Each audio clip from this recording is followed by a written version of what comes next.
Rajiv Reddy institute today analysis के आज के अंक में हम 16 मार्च 2024 के दो प्रमुख मुद्दों पे चर्चा करेंगे।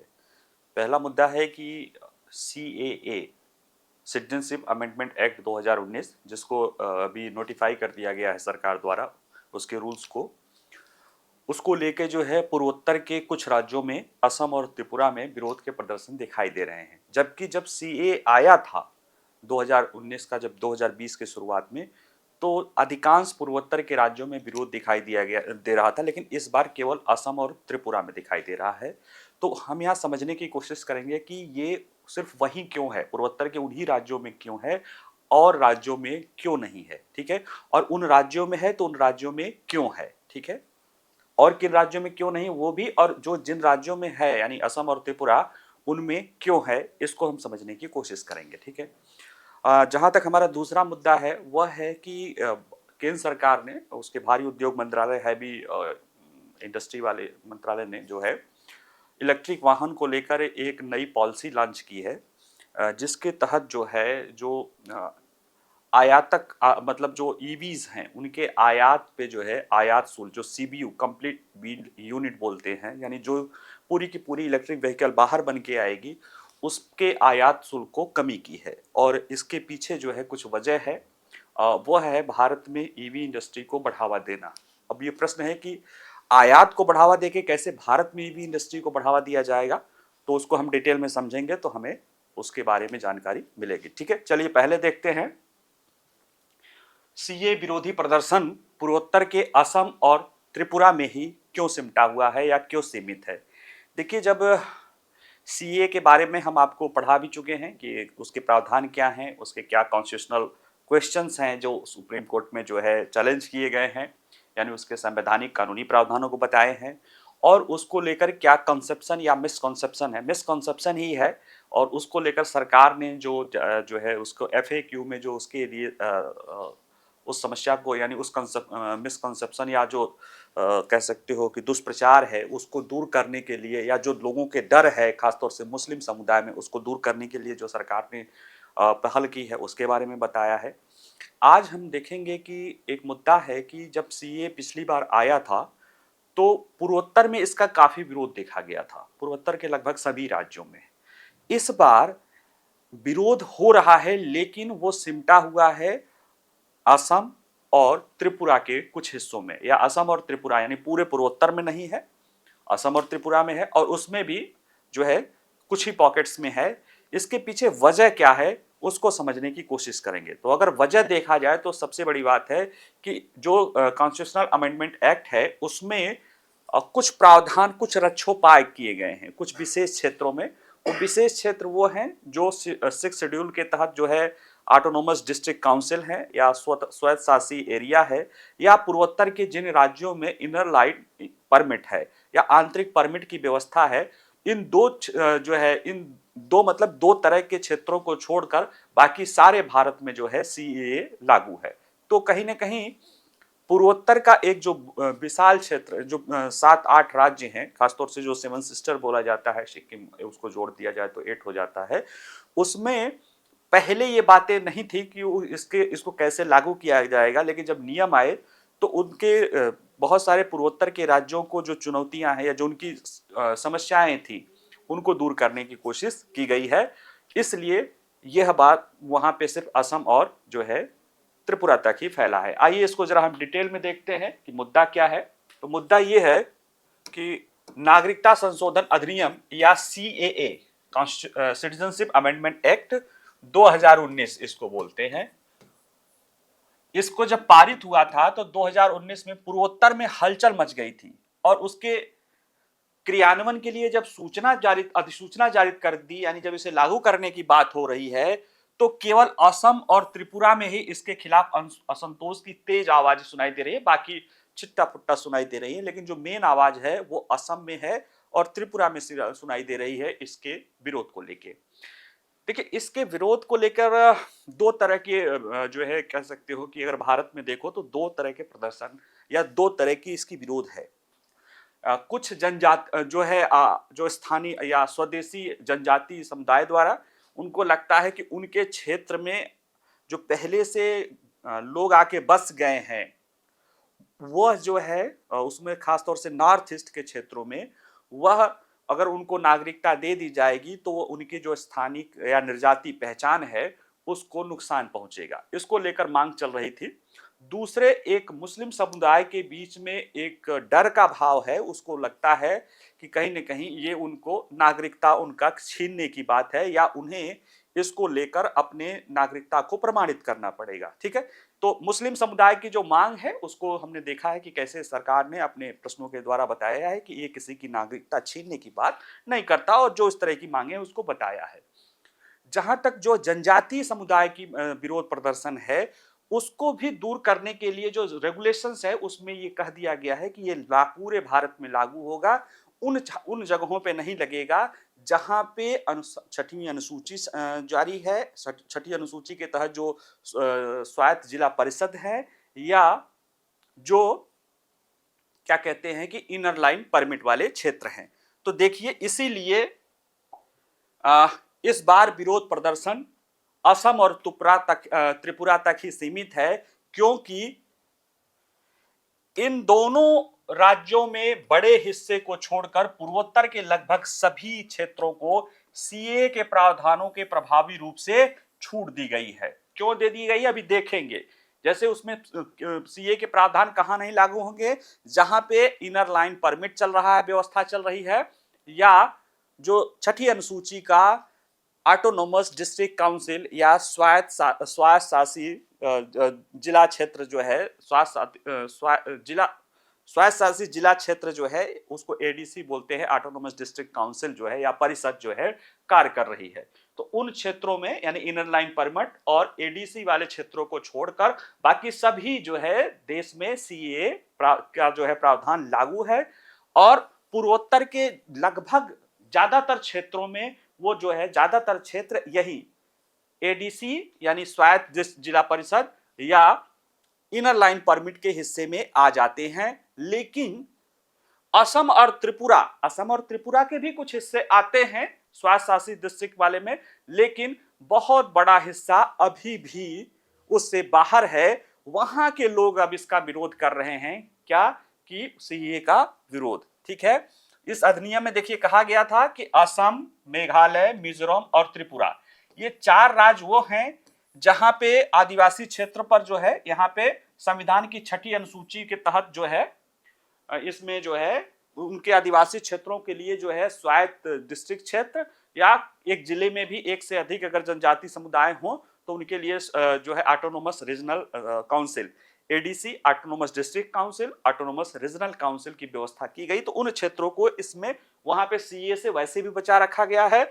और बंगाल ईस्टर्न फ्रंटियर रेगुलेशन 1873 ये एक रेगुलेशन था जिसके तहत द इनर लाइन परमिट व्यवस्था जो है वो ईस्टर्न बंगाल यानी जो पहले आसाम था, अब ज्यादातर जो नॉर्थ ईस्ट देख रहे हैं ना, ये पहले आसाम जो नॉर्थ ईस्ट के जो 7 राज्य हैं इनमें से ज्यादातर जो है क्षेत्रफल नॉर्थ ईस्टर्न जो है बंगाल या जो है आसाम जिसे कहते हैं नॉर्थ ईस्टर्न फ्रंटियर या आसाम में शामिल था। तो ये उसमें लगा हुआ है खासतौर से बॉर्डर एरिया वाले क्षेत्रों में।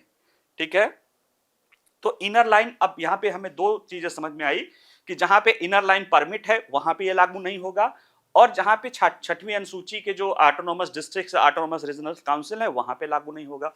तो हम इन दोनों को समझ लें, क्योंकि देखिए अभी तो ये चर्चा में है, अभी तो छठी अनुसूची तो चलो लद्दाख वाले मामले में भी चर्चा में है, हम उसमें पढ़ाए ही थे आपको कि लद्दाख वाले छठी अनुसूची की मांग कर रहे हैं, लेकिन अभी ये चर्चा में नहीं रहेगा और थोड़ा समय बीत जाएगा, आप लोगों के जो है न्यूज मीडिया या हम लोगों के भी याददाश्त से पीछे चला जाएगा, तो यूपीएससी का एग्जाम सेंटर क्या करेगा, उसी को उठा के क्वेश्चन बना देगा। ठीक है, इसलिए यही अभी ज्यादा सही समय है कि इसको देख लिया जाए, ताजा है। ठीक है, तो इनर लाइन परमिट क्या है, तो देखिए 4 पूर्वोत्तर के राज्यों अरुणाचल प्रदेश, नागालैंड, मिजोरम और मणिपुर, पहले ये 3 में था, इसको 2020 के बाद शामिल किया गया है। जब जो एक्ट आया है सीए तो उसके बाद विरोध होने लगा था तो यहां भी लाया गया था, लेकिन अभी यह है कि इन 4 राज्यों में इनर लाइन परमिट व्यवस्था लागू है।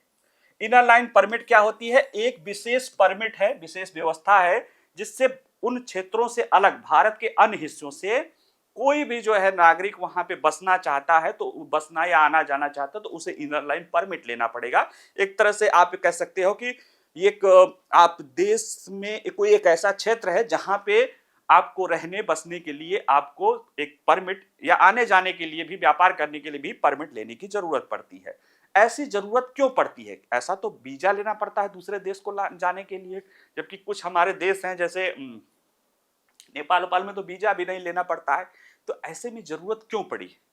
वजह यह है कि ये क्षेत्र आदिवासी बहुल क्षेत्र है और वहां की उनको अपनी कुछ पहचान है, कुछ उनकी जो है कल्चर है, कुछ उनका अपना रोजगार है, जिनको संरक्षित करने के लिए ये बात लाई गई थी अंग्रेजों के समय से, और उसी आवश्यकता को ध्यान में रखते हुए इसे लागू कर दिया गया है। तो जहां पे इनर लाइन परमिट काम करता है, यानी देखिए शुरुआत में इसे जो है इस क्षेत्र के आदिवासी पहाड़ी क्षेत्रों के लिए बंगाल ईस्टर्न फ्रंटियर रेगुलेशन 1873 के तहत माध्यम से अंग्रेजों द्वारा शुरू किया गया था, और स्वतंत्रता के बाद भी इसी उद्देश्य से, जिसका उद्देश्य था स्वदेशी आदिवासी आबादी की रक्षा के लिए अन्य भारतीय नागरिकों को बसने से रोकना, यानी जो वहां पे इंडिजिनियस ट्राइबल पीपल हैं उनकी रक्षोपाय हो सके, उसके लिए अन्य भारतीय लोग वहां बसने से रुक सके, उसको लेकर जो है ये इनर लाइन परमिट लाई गई थी। और यह प्रणाली शुरू में केवल 3 राज्यों अरुणाचल प्रदेश, नागालैंड और मिजोरम में थी, लेकिन सीएए लागू होने के बाद राज्यों में विरोध प्रदर्शन के बाद जनवरी 2020 में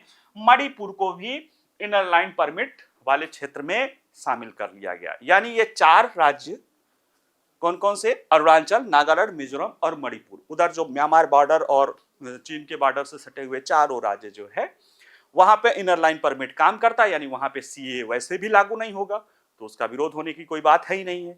अब जो बचे 3 राज्य कौन कौन से? असम, मेघालय और त्रिपुरा। वहां की स्थिति देखते हैं, तो वहां में से पहले देखते हैं कि जो छठी अनुसूची के राज्य हैं उनके क्या प्रावधान है। तो देखिए पूर्वोत्तर में जो 7 राज्य हैं उसमें असम, मेघालय, त्रिपुरा और मिजोरम में स्वायत्त जिला परिषद है। मिजोरम इनर लाइन परमिट में भी आ रहा है और स्वायत्त जिला परिषद में भी आ रहा है, जिसका विशिष्ट जनजाति बहुल क्षेत्रों पर अधिकार क्षेत्र है और इसे विशेष शक्तियां प्रदान करती है। इसमें क्या है कि इन इलाकों में जनजातीय समुदायों द्वारा विकास सुनिश्चित करना है और स्वशासन देना है। यानी इन क्षेत्रों में जनजाति जो जनसंख्या है उनके कुछ क्षेत्र विशेष को ऑटोनोमस स्वायत्त जिला परिषद के रूप में विशेष अधिकार मिला होता है, ताकि वो एक जो अपने स्थानीय इकाई या स्थानीय कल्चर, स्थानीय जो है आवश्यकता, जरूरतों को ट्रेडिशन के अनुसार वो अपना जो है स्वायत्तता पूर्वक शासन कर सकें, ताकि उनके अंदर जो है अलगाव या एलाइनेशन का भाव न आए कि उन पे जो है बाहरी जो है विचारधारा या बाहरी परंपरा थोपी जा रही है। ठीक है, सभी जो है मिजोरम पहले से ही सीए के दायरे से बाहर है, क्योंकि वहां पे इनर लाइन परमिट चालू है। तो मिजोरम तो इनर लाइन परमिट भी है और ज्यादातर क्षेत्र जो है एडीसी यानी स्वायत्त जिला परिषद के अंतर्गत भी है जो है। अब जो आसाम है, मतलब शिलांग, चलो मेघालय देख लेते हैं। शिलांग के आसपास एक छोटे से हिस्से को छोड़कर पूरा मेघालय 3 अलग अलग स्वायत्त जिला परिषद है। यहाँ पे एक है खासी क्षेत्र, गारो और जयंतिया, ये तीनों पहाड़ी क्षेत्र है। तीनों पहाड़ी क्षेत्रों के नाम पे वहाँ के जनजाति जो है उनके नाम पे जो है 3-3 जिला जो है डिस्ट्रिक्ट स्वायत्त सेंटर है, तो वहां भी लागू नहीं है। तो शिलांग थोड़ा सा है, तो उसको छोड़कर बाकी जो क्षेत्रों में ये लागू नहीं है। और जब देखा जाए, अगर असम की हाल देखें, अब बसा असम और त्रिपुरा। असम के देखें तो असम में भी छठी अनुसूची लागू है, लेकिन कहां कहां पे है? 3 स्वायत्त जिला परिषद है, एक बोडोलैंड प्रादेशिक टेरिटोरियल परिषद जो 5 जिलों को कवर करती है, उत्तरी कछार हिल स्वायत्त परिषद जो 1 जिले को कवर करती है, और करबी अनालॉग स्वायत्त जिला परिषद जो 2 जिलों को करती है। यानी 5, 2, 7, 1, 8 जिले कवर करती है, जो एडीसी या छठी अनुसूची के तहत वहां पे सीए लागू नहीं हो सकता है। लेकिन बहुत बड़ा क्षेत्र है, क्योंकि असम का बहुत बड़ा हिस्सा बांग्लादेश से जो है जुड़ता है, और इतनी बड़े सीमा से जो है जो आजादी के समय से लेके आज तक जो है छिद्र सीमाएं होने के कारण जो है घुसपैठ या कह सकते हो कि अवैध प्रवासन जो है होता रहता है। ठीक है, तो एक वो समस्या है। जहां तक मेघालय का छोड़ दें तो अधिकांश बात छठी अनुसूची के अंतर्गत आने के बावजूद भी अभी भी कुछ असंतोष है, इसलिए मेघालय सरकार पहले से ही राज्य भर में इनर लाइन परमिट को व्यवस्था लागू करने पर जोर दे रही है, जो सीए को निरर्थक बना देगा। यानी मेघालय भी ये काम कर रहा है, बचा त्रिपुरा। यानी अब देखते हैं कि असम और त्रिपुरा में सीए के खिलाफ क्यों है, क्योंकि यही वो दो मेन राज्य हैं जहां जिनकी जो है बांग्लादेश के साथ लंबी सीमाएं लगती है। असम की 263 किलोमीटर और त्रिपुरा की 856 किलोमीटर की सीमा है, किसके साथ? बांग्लादेश के साथ। और इनमें से अधिकांश क्षेत्र न छठी अनुसूची न इनर लाइन परमिट के अंतर्गत आते हैं, इसलिए इन इलाकों में सीएए के खिलाफ अशांति है। अभी कुछ दिन पहले त्रिपुरा में बताए थे कि तिपारा मोर्चा ने जो है एक भारत सरकार और त्रिपुरा सरकार के साथ एक जो है समझौता किया है। उनकी भी प्रमुख मांग क्या है कि जो त्रिपुरा स्वायत्त क्षेत्र है उनको भी जो है छठी अनुसूची के तहत शामिल कर लिया जाए और एक स्वायत्त परिषद दिया जाए। जो स्वायत्त परिषद है उसको और अधिकार दिया जाए, क्योंकि वहां पे देखा जाए तो जो पहले जनजाति थे, जब भारत का विभाजन हुआ, जब ईस्टर्न बांग्लादेश जो है जो ईस्टर्न बंगाल बांग्लादेश बना, तो वहां से बहुत सारे लोगों का पलायन कहाँ पे हुआ? असम में हुआ, त्रिपुरा में हुआ। मेन यहीं पर असम और त्रिपुरा में हुआ और बाकी भारत के अन्य राज्यों में हुआ। अन्य राज्यों में हुआ तो उसका जो है ही है, जो उसमें असम और त्रिपुरा में हुआ। फिर बाद में जब वहां पे वो पाकिस्तान जो है, सॉरी, पहले तो पाकिस्तान के रूप में, ईस्टर्न पाकिस्तान के रूप में, फिर जब बांग्लादेश के रूप में, यानी दो बार बड़ा बड़ा स्तर पे जो है पलायन हुआ। लेकिन वो पलायन वहीं पे नहीं रुका, उसके बाद भी लगातार वहां से पलायन या अवैध प्रवासन जो है होता रहा। कहां पे? असम में और त्रिपुरा में और वेस्ट बंगाल और भारत के अन्य राज्यों में ये होता रहा है। ठीक है, उसमें से अगर देखा जाए तो असम और जो मेघालय है, असम और त्रिपुरा, उसमें ऐसा नहीं कि ज्यादातर जो है वो हिंदू और मुस्लिम दोनों हैं। उसमें हिंदुओं की भी संख्या, बंगाली भाषी हिंदुओं की भी संख्या बहुत ज्यादा है और मुस्लिम भी हैं। सीएए के तहत जो है मुस्लिम तो कवर नहीं है, लेकिन हिंदू जो है हिंदू जो है वो कवर है। बांग्लादेश से आया हुआ हिंदू कवर होगा, जिसे वहां पे नागरिकता दी जा सकती है। इसके कारण जो वहां के लोकल स्थानीय लोग हैं, जो जो एरिया असम और त्रिपुरा का सीए के लिए है, यानी जहां पे सीए के लिए प्रतिबंध नहीं है, वहां के जनजाति लोग भी जो है इसके लेकर क्या असमिया निर्जाति राष्ट्रवाद या और कह सकते जो है त्रिपुरी मामला को लेकर जो है वो विरोध प्रदर्शन कर रहे हैं। ठीक है, तो ये पूरा मामला है जिसके कारण नॉर्थ ईस्ट के और राज्य अपेक्षाकृत सीए का विरोध नहीं कर रहे हैं, क्योंकि वो सीए की जो सीए वहां पे ज्यादातर क्षेत्रों में लागू नहीं है, या जहां पे लागू है वहां पे भी वो उतनी समस्या नहीं है। लेकिन जो आसाम है और जो त्रिपुरा है उसमें अवैध प्रवासन की बहुत बड़ी समस्या है, और उसमें सिर्फ मुस्लिम ही नहीं, उसमें मुस्लिम हिंदू दोनों जो है धार्मिक समुदाय प्रमुख रूप से हैं। वहां पे जो उसके स्थानीय जो आदिवासी लोग हैं, उनको जो है लगता है कि अगर नागरिकता दे दी जाएगी तो ये कहीं ना कहीं उनकी जो है पहचान या उनकी जो जननांकी जो है अभी वो है डेमोग्राफी है, वो डेमोग्राफिक स्ट्रक्चर जो है उस राज्य की बदलेगी, जो कहीं ना कहीं उनको लेकर उनको नुकसानदायक होगी। ठीक है, तो इसलिए ये मुद्दा इंपॉर्टेंट है, इसको देख लीजिएगा। अगला देखते हैं, केंद्र सरकार की नई इलेक्ट्रिक वाहन नीति। कल ही केंद्र सरकार ने एक नई नीति इलेक्ट्रिक वाहन को लेकर, खासतौर से जो है आयात को लेकर जारी की है, जिसमें सीबीयू यूनिट यानी जो कंप्लीट बिल्ड यूनिट बोलते हैं, यानी पूरी तरह से निर्मित बाहर इलेक्ट्रिक जो है उसको लेकर आयात में कुछ कमी करी है, आयात शुल्कों में कमी की है। जो पहले आयात शुल्क 60 से 100% था उनके टोटल लागत का, उसमें यहाँ के रजिस्ट्रेशन, बीमा और बाकी खर्च शामिल था, ट्रांसपोर्टेशन तक शामिल था, उसका 60 से 100% था।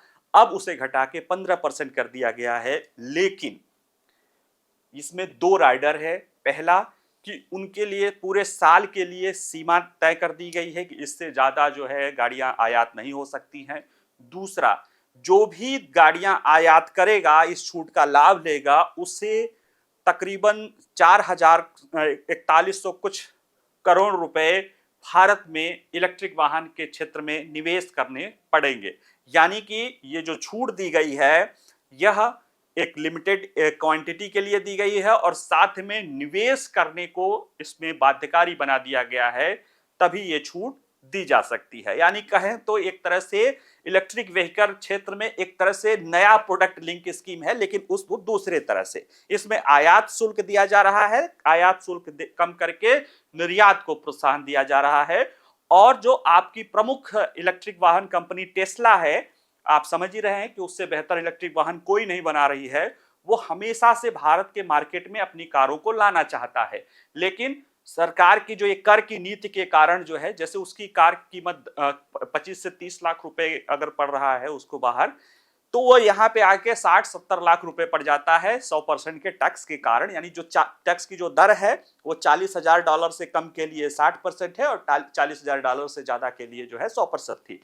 तो जो कंप्लीट बिल्ड यूनिट बोलते हैं उसके कारण जो है वो काफी महंगा पड़ जाता है, फिर वो कम्पिटिटिव नहीं हो जाता है। और एलन मस्क हमेशा से चाहता रहा है कि यहाँ पे निर्यात शुल्क को, आयात शुल्क को कम किया जाए, लेकिन सरकार भी कह रही थी नहीं यहाँ पे बनाओ, फिर बीच में रास्ता निकाला गया। अब वही बीच का रास्ता है, इसी को हम देखने की कोशिश करते हैं। ठीक है, तो चलिए चर्चा में क्यों है। चर्चा में इसलिए है कि केंद्र सरकार ने 15 मार्च यानी कल एक नई इलेक्ट्रिक वाहन नीति जारी की है, जिसमें न्यूनतम 4150 करोड़ रुपए के निवेश के साथ, यानी इतना तो निवेश आपको करना ही पड़ेगा, के साथ आप भारत में अगर कोई सुविधाएं स्थापित करने वाले निर्माताओं के लिए सीमित संख्या में ईवी आयात के लिए शुल्क में ढील दी गई है। यानी न्यूनतम निवेश की बाध्यता है, उसके लिए जो है भारत में उसमें उस तरह से अपनी कंपनी खोलनी पड़ेगी, उतना या इंफ्रास्ट्रक्चर जो उसमें निवेश करना पड़ेगा, और उसके लिए एक लिमिटेड आपको कोटा मिलेगा, और उसके लिए आपको जितना कोटा मिलेगा उन्हीं कारों पे जो है टैक्स की छूट दी गई है 15%। और देखा जाए तो ये हमारे जीएसटी के आसपास, यानी देखा जाए तो हमारे ईवी पे तो वैसे बहुत कम जीएसटी है या नहीं के बराबर है, लेकिन जो कंबसन इंजन है या जो आम तौर पे हमारा जो जीएसटी है वो लगभग 15 से 18% के आसपास है, उसी के आसपास इस पे लगाया गया है। ठीक है, और ये ऐसा तब हुआ है जब कुछ वैश्विक ईवी निर्माता जैसे टेस्ला आदि भारत में एक विनिर्माण संयंत्र के निर्माण के लिए पूर्व शर्त के रूप में टैरिफ रियायतें मांग रहे थे। जैसे भारत वो कह रहे थे कि हमें टैरिफ छूट दो, यानी हम वहां बनाए यहां बेचे। तो नितिन गडकरी का उन्होंने, चूंकि वो वोकल रहते हैं, वो बोल देते हैं कि टेस्ला को हमने बोल दिया है कि ऐसा नहीं होगा कि आप चीन में बनाओगे और यहां बेचोगे। अगर आपको अपनी इलेक्ट्रिक व्हीकल यहां बेचना है तो आपको यहीं पे बनाना भी पड़ेगा। टेस्ला कह रहा था कि हमें छूट दो तो हम बनाएंगे, और फिर बीच में यह तय हुआ कि चलो तुम बनाने के लिए न्यूनतम इतना निवेश करने की, चाहे कोई भी कंपनी हो न्यूनतम इतना निवेश करेगी। ठीक है, साथ कोई भी कंपनी कहने का मतलब यह है कि हमारे जो पड़ोसी देश की कंपनियां हैं उनके लिए अलग से नियम लागू होता है। तो आप ये मत कहिएगा कि सर चीन की भी कंपनी, उसके लिए अलग से नियम लागू होता है, पाकिस्तान के या जो हमारे जिनसे हमारी बाउंड्रीज लगती है लैंड की, उनके लिए अलग से थोड़ा सा एफडीआई का नियम है। खैर उतना टेक्निकल जाने की जरूरत नहीं है। तो जो कोई भी कंपनी जो ईवी बनाती है वो भारत में यहाँ जो है निर्यात करेगी, उसको निर्यात करने के लिए जो है एक लिमिटेड कोटा दिया जाएगा। उसको लेकर एक करीब 4150 करोड़ कम से कम इसी तरह की फैक्ट्री में लगाना पड़ेगा, और उसके साथ उसको जो है 15% जो है आयात कर लगेगा, जिससे कि कहीं ना कहीं उसकी कारें सस्ती हो जाएंगी तो भारत में डिमांड बढ़ेगी। तो ये चीजें इसमें इसलिए चर्चा में है। तो देखिए प्रावधान क्या है, प्रमुख देख लेते हैं। प्रावधान ये है कि नई नीति 15% आयात शुल्क पर पूर्ण निर्मित इकाई या कंप्लीट बिल्ड यूनिट, यानी जो कि पूरी की पूरी कार बाहर ही बन के सीधे आती है। एक तो ये होती है कि पार्ट आ जाए, यहाँ पे असेंबलिंग की जाती है, लेकिन कुछ होती है कि पूरी की पूरी कार ही बाहर की फैक्ट्री में बन के वहां से पैक्ड होके आती है, यानी एक जो है फिनिश्ड गुड के रूप में। तो उस पे जो है ईवी कारों की आयात की अनुमति देती है। शुल्क रियायतों का लाभ उठाने के लिए ईवी नीति के तहत निर्माताओं के लिए न्यूनतम निवेश सीमा 4150 करोड़ रुपए निर्धारित की गई है कि इतना तो आपको भारत में ईवी के बिजनेस में, ईवी इंडस्ट्री में, ऑटोमोबाइल में इन्वेस्ट करना ही पड़ेगा। वर्तमान में सीबीयू के रूप में आयातित कारों पर सीमा शुल्क 60% या 100%, ये निर्भर करता है कि कार $40,000 से कम की है या ज्यादा की है।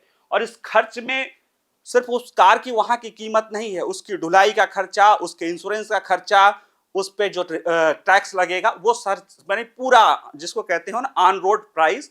तो ऑन रोड प्राइस जो भारत में आ रहा है उसमें से अगर वो $40,000 से कम है तो 60% लगेगा टैक्स, मानिए चलो $40,000, मतलब आप मान लो 35 लाख की कार है, अगर 35 लाख खर्च आ रहा है तो 60% लगेगा, यानी कि वो कार 56 लाख की हो जाएगी। और अगर उसमें थोड़ा ज्यादा यानी 40 लाख की कार आ गई, यानी या 36 लाख, या जो मान लो 40 लाख की कार अगर खर्च पड़ रहा है तब वो 80 लाख की हो जाएगी। और ऐसे में जो ईवीज हैं वो यहाँ पे क्या कर पा रहे हैं, कंपटीशन नहीं कर पा रहे हैं, और ऐसे में हमारा ईवी जो है उद्योग तेजी से बढ़ रहा है। लेकिन भारत ईवी के लिए एक बहुत बड़ा, भारत चाह रहा है कि ईवी के मार्केट में हम जो है क्या करें, अपने आप को स्थापित करें।